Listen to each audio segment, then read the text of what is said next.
BCom corporate accounting या विषयाचं liquidation of companies हे चॅप्टर जे काही आहे मधलं लेक्चर नंबर 2 यामध्ये आपण आज प्रॅक्टिकल प्रॉब्लेम सॉल्व्ह करणार आहोत.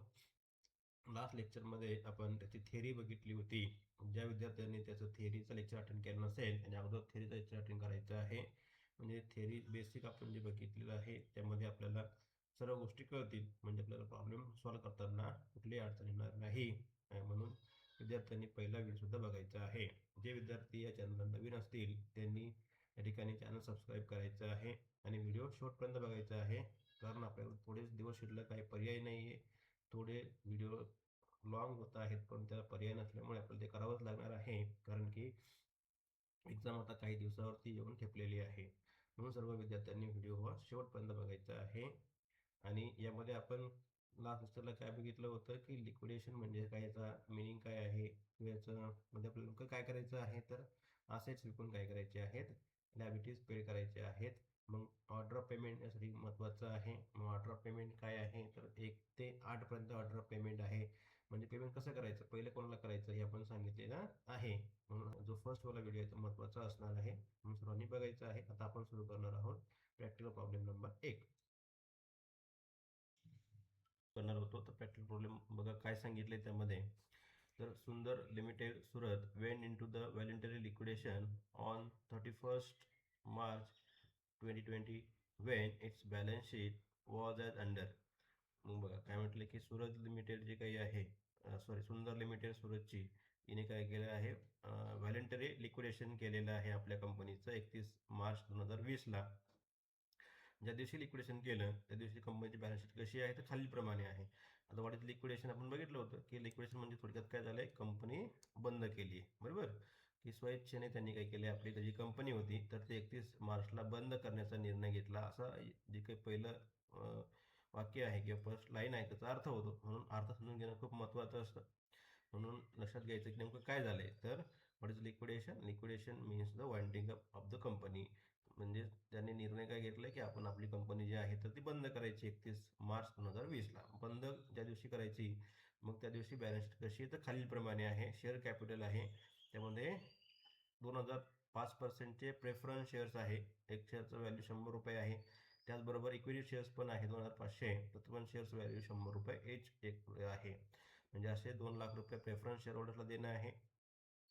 त्याचबरोबर ते इक्विटी शेअर होल्डर्स आहेत त्यांना पण 2,50,000 रुपये देणं आहे. नंतर डिबेंचर्स आहेत 6%चे, त्यांना 50,000 रुपये देणं आहे. आणि सनरी क्रेडिटर्स आहे त्यांना 1,05,000 रुपये देणं आहे. म्हणजेच या व्यवसायामध्ये एवढं देणं आहे ज्या दिवशी कंपनी बंद पडली त्या दिवशी.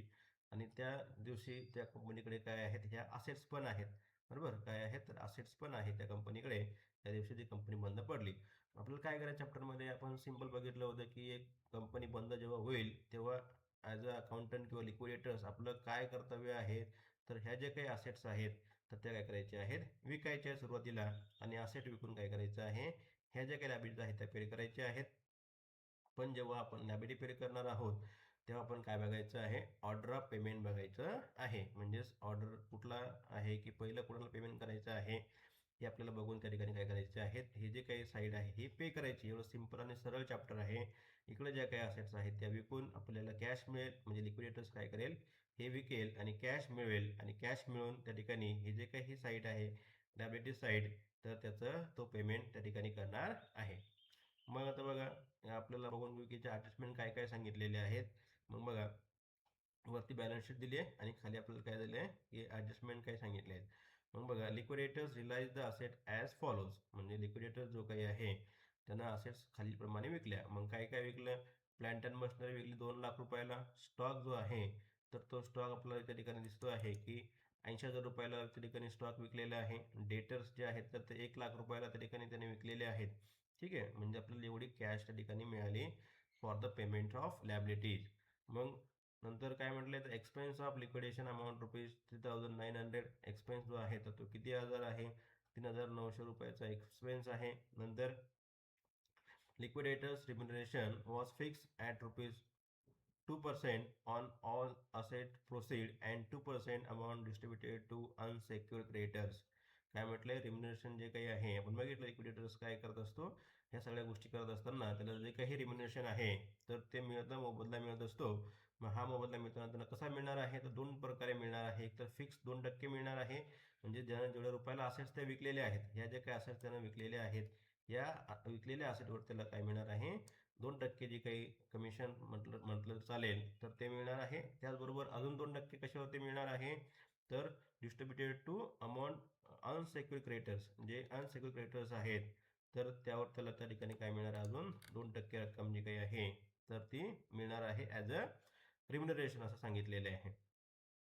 नंतर sundry creditors includes the preferential creditors of ₹5,000.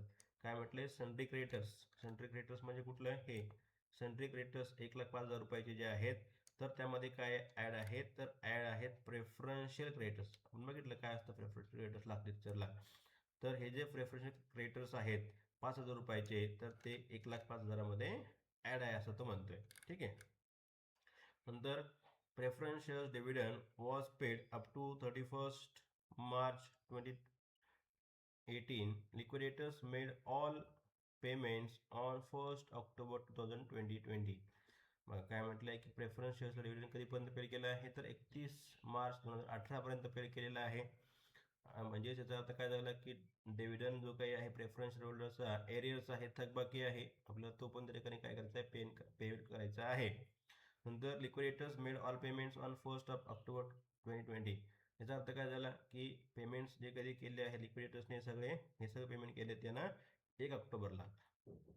मग आता 1 ऑक्टोबरला पेमेंट केले आहे, याचा अर्थ काय झाला की आपलं जे बॉरोइंग कॅपिटल आहे तर त्यावर आपल्याला इंटरेस्ट पण द्यावं लागेल. म्हणजे थोडक्यात ही जी ॲडजस्टमेंट आहे तर हे आहे डिबेंचर्सवरती, कारण की डिबेंचर्स आपलं बॉरोइंग कॅपिटल आहे.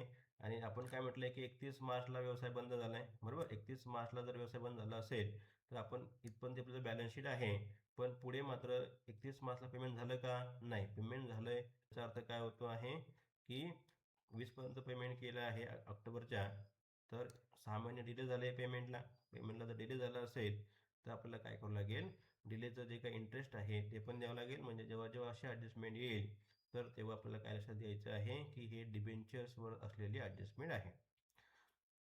मग बघू आपण कसं सॉल्व्ह करायचं आहे. मग prepare the liquidators finance statement of accounts.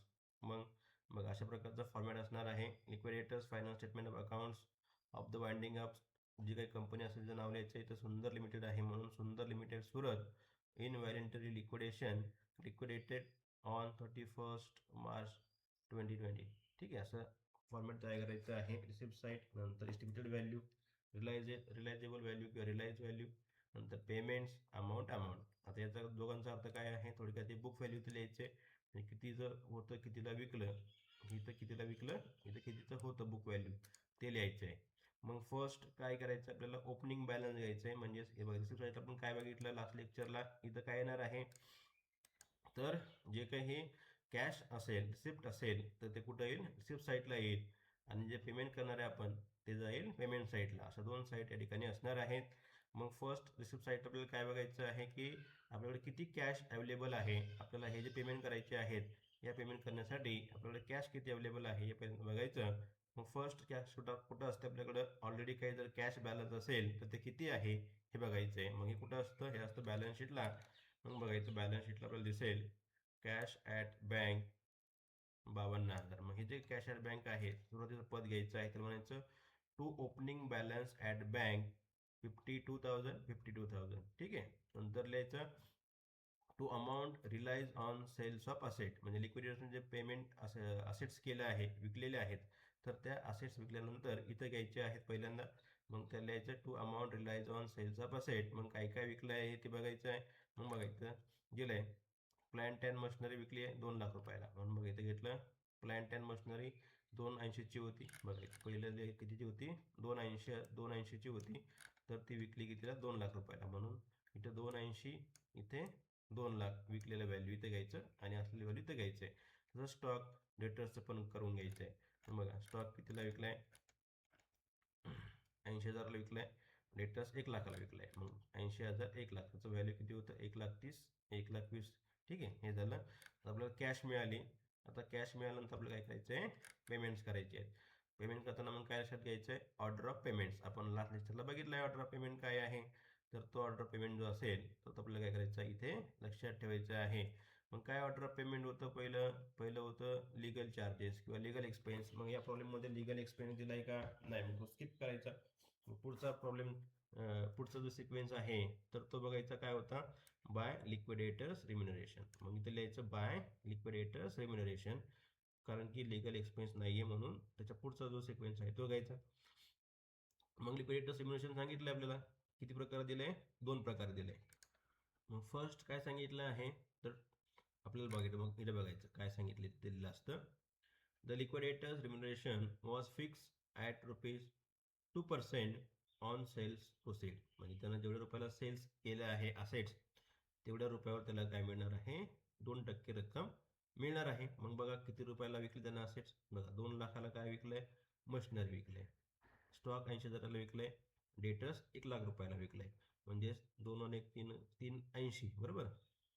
3,80,000 रुपयाला त्यानं काय केले आहेत, असेट्स विकले आहेत.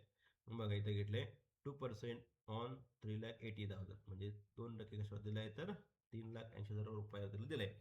मग किती झालं, इथं बघा इथं लिहिलंय 7,600 रुपये एवढ्या रुपयाचं त्याला रेम्युनरेशन मिळणार आहे. कशावरती, on the sales of assets. नंतर सेकंड काय म्हटलंय की इथं म्हटलं बघा 2% on amount distributed to unsecured creditors. म्हणजेच कुठले क्रेडिटर्स की जे अनसेक्युअर्ड आहे, ज्याला कुठली सिक्युरिटी नाही आहे कंपनीची, म्हणजेच कुठले तारण कंपनीकडे कंपनीने दिलेलं नाही आहे, असं जे काही असेल अमाऊंट ती त्यानं वाटलेली असेल तर त्याला काय करायचं आहे, 2% रक्कम द्यायची. मग आपण जर बघितलं प्रॉब्लेममध्ये तशा 2 रक्कम आहेत की ज्या अनसेक्युअर्ड आहेत. तर बघा इथं रक्कम एकच आहे, 1,05,000 रुपये. पण इथं ते ॲडजस्टमेंट काय सांगितली आहे की प्रेफरन्शियल क्रेडिटर्स यामध्ये 5,000 रुपयाचे आहे. ठीक आहे, बघा इथं काय म्हटलंय, सनरे क्रेडिटर्स इन्क्लुड्स प्रेफरन्शियल क्रेडिटर्स 5,000.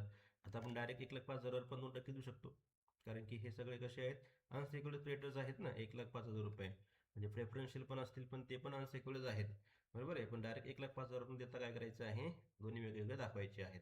मग बघा इथं आपण लिहिलंय बघा सेकंडला 2% on payments to preferential creditors. मग 2% प्रेफरन्शियल क्रेडिटर्सवर दिले 5,000वरती 100 रुपये. नंतर उरलेले 1,00,000 रुपये त्यावर दिले आपण 2%. मग इथं दिले बघा 2% on payments to unsecured creditors व 1,00,000 रुपये बरोबर. मग 1,00,000वर 2% 2,000 रुपये असं आपण काय केलं आहे, वेगवेगळं दाखवलेलं आहे. डायरेक्ट आपण 1,05,000 देऊ शकलो असतो, पण तसं करायचं नाही आहे, कारण की प्रेफरन्शियल क्रेडिटर्स हे वेगळी गोष्ट आहे आणि अनसेक्युअर्ड क्रेडिटर्स सुद्धा वेगळी गोष्ट आहे. दोन्ही पण अनसेक्युअर्डच आहेत म्हणून आपण दुकानात पण दिले, पण देताना आपण वेगवेगळं दाखवायचं. म्हणून इथं बघा घेतलं आपण. आता संपलं, आता काही राहिले का नाही, दोन वेळेस आपण त्याला रेम्युनरेशन दिलं होतं, दोन्ही आपण या ठिकाणी घेतलेलं आहे. मग त्याची बेरीज करून काय केली आपण, आउटरला घेतली 9,700. आता हे झालं तुमचं सेकंड नंबरचा सिक्वेन्स. नंतर थर्ड नंबरला तुमचा सिक्वेन्स त्या ठिकाणी काय आहे आपल्याला बघायचं आहे. मग कॉस्ट ऑफ लिक्विडेशन म्हटलं आहे आपण थर्ड नंबरला. मग थर्ड नंबरला कॉस्ट ऑफ लिक्विडेशन प्रॉब्लेममध्ये आहे का ते बघायचं. मग बघा इथं दिलं आहे the expense of liquidation amount ₹3,900. आता तुम्हाला प्रत्येक शब्दशः अर्थ असेल का किंवा शब्दशः जिथं दिलेला असेल का, मग समजून घ्यायचं आहे. हे काय दिलं आहे बघा, एक्सपेन्स ऑफ लिक्विडेशन म्हणजेच कॉस्ट ऑफ लिक्विडेशन. जेव्हा असं म्हटलं जाईल त्याचा अर्थ काय होतं, cost of liquidation, liquidation expense. ठीक आहे, हे घ्यायचं आपल्याला 3 नंबरला. मग बघा इथे घेतलं आपण कॉस्ट ऑफ लिक्विडेशन 3,900 रुपये झालं आपलं 3 नंबरचा सिक्वेन्स. नंतर 4 नंबरला आपल्याला काय करायचं आहे, प्रेफरन्शियल क्रेडिटर्स पेड करायचे आहेत. आहे का प्रॉब्लेममध्ये तर आहे. मग बघा इथं सनरी क्रेडिटर्स इन्क्लुड्स प्रेफरन्शियल क्रेडिटर्स 5,000 म्हणजे दिलेले आहेत. म्हणून बघा इथे घेतलं आपण बाय प्रेफरन्शियल क्रेडिटर्स 5,000 रुपीज. ठीक आहे, नंतर हे झालं तुमचं 4 नंबरचा सिक्वेन्स. नंतर 5 नंबरला काय करायचं आहे तर डिबेंचर द्यायचे आहेत. काय द्यायचं आहे, डिबेंचर्स. मग डिबेंचर्स आहे का प्रॉब्लेममध्ये तर आहे. मग बघा डिबेंचर्स किती 1,000 रुपयाचे आहे, 50,000 रुपयाचे आहेत. म्हणून बघा इथं घेतले आपण बाय 6% डिबेंचर्स. मग आता इथं ॲडजस्टमेंट आहे. ॲडजस्टमेंट कुठली आहे तर बघा मी सांगितलं तुम्हाला की जेव्हा असं म्हटलं जाईल की या तारखेला पेमेंट केलेले आहेत तर त्याचा अर्थ काय झाला की ही ॲडजस्टमेंट कशावरती आहे तर ती ॲडजस्टमेंट आहे लिक्विडेटर्सवरती. ठीक आहे, ही ॲडजस्टमेंट. मग पेमेंट झालं डिले, म्हणून आपल्याला काय करावं लागेल, त्याचं व्याज पण द्यावं लागेल. म्हणजे बघितलं घेतलं आपण प्रिन्सिपल किती 50,000 आणि 2 नंबरला काय घेतलं, interest 6% per annum for 6 months, कारण की 6 मंथ्स पेमेंट डिले झालं आहे.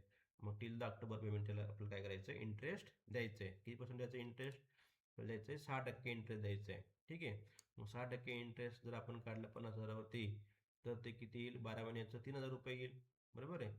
पण आपल्याला 12 महिन्याचं घ्यायचं का नाही, फक्त 6 मंथचं घ्यायचं आहे, कारण की 6 मंथ्स फक्त डिले झालेले आहे. म्हणून किती घेतलं, 1,500 रुपये. ठीक आहे. मग 1,500 रुपये झालं 6 मंथचं. 12 महिन्याचं 3,000 तर 6 महिन्याचं किती, 1,500 रुपये झालं. म्हणून असं 51,500 रुपये आपण जे डिबेंचर होल्डर्स आहे त्यांना पेमेंट केलं आहे. नंतर हे जर झालं 5 नंबरचं सिक्वेन्स. नंतर 6 नंबरला आपण काय करायचं आहे, पे करायचे आहेत अनसेक्युर्ड क्रेडिटर्स. ठीक आहे. मग 6 नंबरला अनसेक्युर्ड क्रेडिटर्स आपल्याकडे आहेत बघा. मग किती क्रेडिटर्स आपल्याकडे होते टोटल, 1,05,000 रुपयाचे होते. त्यातले 5,000 रुपये पेड केले आपण ॲज अ प्रेफरन्शियल क्रेडिटर्स. बघा इथं पेड केलेत. बरोबर. तर उरले किती, 1,00,000 रुपये. मग काय म्हटलं इथं, बाय अनसेक्युर्ड क्रेडिटर्स 1,00,000 रुपये. ठीक आहे. हे आपण काय केलं, याचं जे पेमेंट आहे तर ते करायचं आहे 6 नंबरला अनसेक्युर्ड क्रेडिटर्स. तर झालं. नंतर नेक्स्ट जो सिक्वेन्स आहे तर तो कुठला आहे, 7 नंबरला आपल्याला पे करायचे आहे प्रेफरन्शियल होल्डर्स. बरोबर आहे. बघा आपण काल जे सिक्वेन्स बघितला त्या सिक्वेन्स आपण जातोय. 7 नंबरला प्रेफरन्शियल होल्डर्स आपल्याला पे करायचे आहेत, पण त्याच्यावर ॲडजस्टमेंट आहे. मग ॲडजस्टमेंट काय आहे ती पहिल्यांदा बघायची. Preferential dividend was paid up to 31st March 2018. Liquidators made all payments. बघा हे झालं आपल्याला. ठीक आहे. म्हणजे ही ॲडजस्टमेंट राहिली आपली प्रेफरन्स शेअर्सची. तर 31 मार्चपर्यंत जर याचं डिव्हिडंड 2018पर्यंत दिलं आहे. आता किती चालू आहे, 20. म्हणजेच काय झालं आहे की लास्ट 2 इयरचा डिव्हिडंड्स काय आहे, एरियर्स आहे, थकबाकी आहे. मग तो आपल्याला द्यावा लागेल. मग बघा म्हणून इथं काय लिहिलं आपण, बाय प्रेफरन्शियल होल्डर्स 1 नंबर लिहिलं आहे, the arrears of dividends at the rate 5% for the 2 years. आता हे 5% कुठून आलं, इथं दिलेलं असतं. किती टक्के डिव्हिडंड त्याला मिळणार असतो हे इथं दिलेलं असतं. हे याच्यावरून करायचं आपल्याला डिव्हिडंड. ठीक आहे. मग 5% डिव्हिडंड 2 लाखावरती आपण जर काढला तर तो किती येईल, एका वर्षाचा किती येईल, तर एक वर्षाचा 10,000 रुपये येईल. बरोबर. मग 2 इयरचा किती होईल, 2 इयरचा होईल 20,000 रुपीज. ठीक आहे. एका वर्षाचा 10,000 तर 2 वर्षाचा 20,000 रुपये. कारण की लास्ट 2 इयरपासून त्याला डिव्हिडंड मिळालेला नाही. आता त्याला तो राईट्स आहे मिळण्याचा, म्हणून आपण त्याला द्यायचा आहे. नंतर 2 नंबरला काय लिहिलं आपण इथं लिहिलं आपण प्रेफरन्शियल कॅपिटल किती आहे, 2,00,000 रुपयाचं. बघा इथं प्रेफरन्शियल कॅपिटल किती द्यायचं आहे, 2,00,000 रुपये द्यायचे आहेत प्रेफरन्शियल होल्डर्सला. म्हणून आपण बघा इथं 2,00,000 रुपये घेतले. पहिले थकबाकी असलेले 20,000 रुपये डिव्हिडंडचे प्लस 2,00,000 रुपये, असे 2,20,000 रुपये आपल्याला काय करायचे आहेत, प्रेफरन्शियल होल्डर्सला द्यायचे होते. ते आपण त्याला दिले. आता काय कोण उरला, 8 नंबरला शेवटचा सिक्वेन्स कोणाचा असतो, जे खरे मालक आहेत व्यवसायाचे. It is called equity holders by equity. म्हणून इथं घेतलं आपण बाय इक्विटी शेअर होल्डर्स. आता होतं काय की आपल्याकडे कॅश एवढी शिल्लक आहे का, नाही.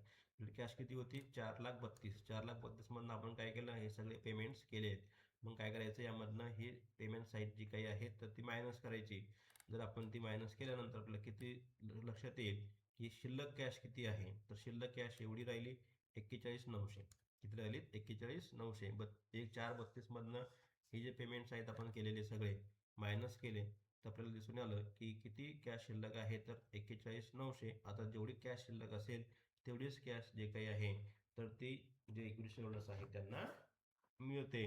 कारण की आता कुठूनही कॅश येऊ शकत नाही. आपल्याकडे आलेली कॅश जी काही होती तर एवढीच होती. त्यामधनं आपण काय केलं, पेमेंट्स केलेले आहेत. पेमेंट्स करून जी उरलेली कॅश आहे तर ती कोणाला मिळणार आहे, बाय इक्विटी होल्डर्सला मिळणार आहे. किती मिळालेत, 41,900. बघा द्यायचे किती होते, द्यायचे होते 250.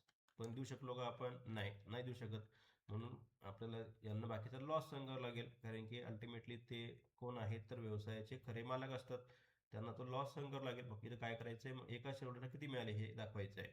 मग बघा किती शेअरहोल्डर्स आहेत एकूण, हे दिलं असतं बघा. नंबर ऑफ शेअर्स किती आहेत, 2,500 नंबर ऑफ शेअर्स आहेत. मग एवढ्या लोकांना आपल्याला 2.5 लाख रुपये द्यायचे होते. बरोबर आहे. पण आपण देऊ शकलो का, नाही. त्यांना लॉस सहन करावं लागेल.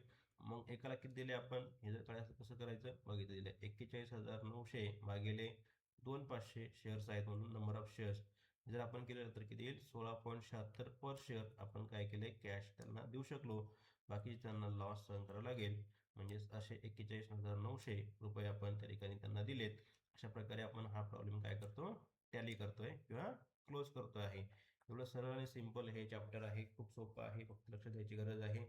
सगळे व्हिडिओ जर तुम्ही व्यवस्थित बघितले तर तुम्हाला हे चॅप्टर सहज सोपं जाईल. सहज तुम्हाला पैकीच्या पैकी मार्क इथं मिळू शकतात आणि तुमचं जे काही पासिंग आहे किंवा चांगले मार्क तुम्हाला त्या ठिकाणी येऊ शकतात. म्हणून सर्वांनी व्हिडिओ त्या ठिकाणी बघायचा आहे आणि चॅनलला आपल्या सबस्क्राईब करायचं आहे.